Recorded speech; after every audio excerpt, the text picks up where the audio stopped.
Welcome, my dear students and friends. West Bengal Joint Entrance Examination বোর্ডের আজকে দুটি notification হলো জেনপাস ইউজির কাউন্সেলিং সংক্রান্ত। আজকেই ফার্স্ট রাউন্ডের রেজাল্ট পাবলিশ হওয়ার কথা ছিল।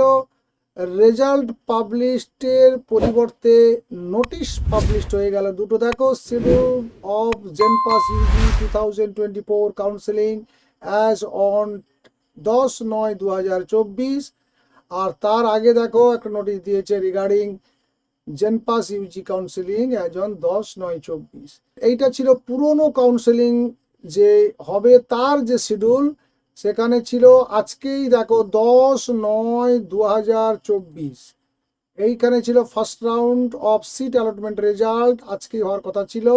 তার পরিবর্তে এলো নোটিশ।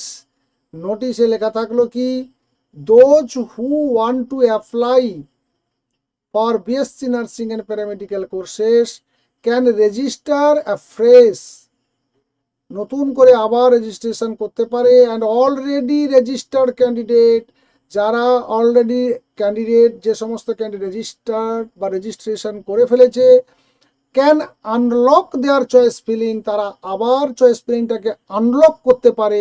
এবং কি করে 10 তারিখ, এই যে বলছে 10/9/24 তারিখ থেকে এইটা আনলক করে নতুন করে চয়েস ফিলিংটাকে আবার তারা সাজাতে পারে।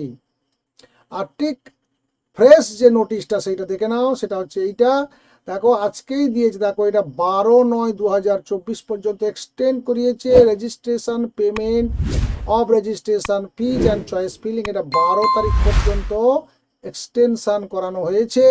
এবং first round of seat allotment result হবে 13/9/2024।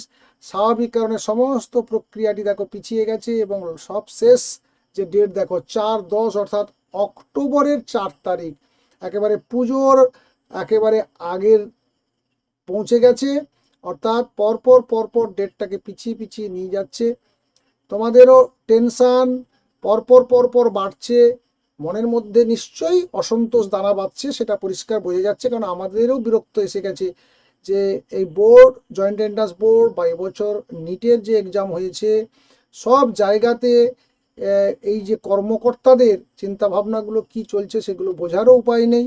আর সেগুলো আমাদের মতো সাধারণ মানুষের বোধগম্যেরও বাইরে। যেদিন রেজাল্ট পাবলিশ করার কথা সেদিন নোটিশ পাবলিশ করছে। তো যাই হোক, এখন আমরা যেহেতু দেখা ছাড়া আমাদের আর কোনো কাজ নেই, বা যেমনভাবে কর্মকর্তারা তাদের চিন্তা ভাবনাগুলোকে এগিয়ে নিয়ে যাবে, আমাদের তার সঙ্গে তাল মেলানো ছাড়াও কোনো উপায় নেই। তাই তোমাদেরকেও সেই জন্য বলবো, যদি সুযোগ আছে আরও তোমরা 2 দিন সময় পেলে, তোমরা যদি চয়েস ফিলিংয়ে কিছুটা রদবদল করতে চাও, তারা দ্রুত রদবদল করে নাও। আবার গিয়ে চয়েস ফিলিংটাকে আনলক করে নাও, করে নিয়ে আবার যথারীতি একটু চেঞ্জ করার দরকার থাকলে চেঞ্জটা করে নাও। ভালো থেকো, সুস্থ থেকো, দেখা হচ্ছে নেক্সট ভিডিওতে। আপাতত আপডেটটি এখানেই শেষ হচ্ছে। Thank you.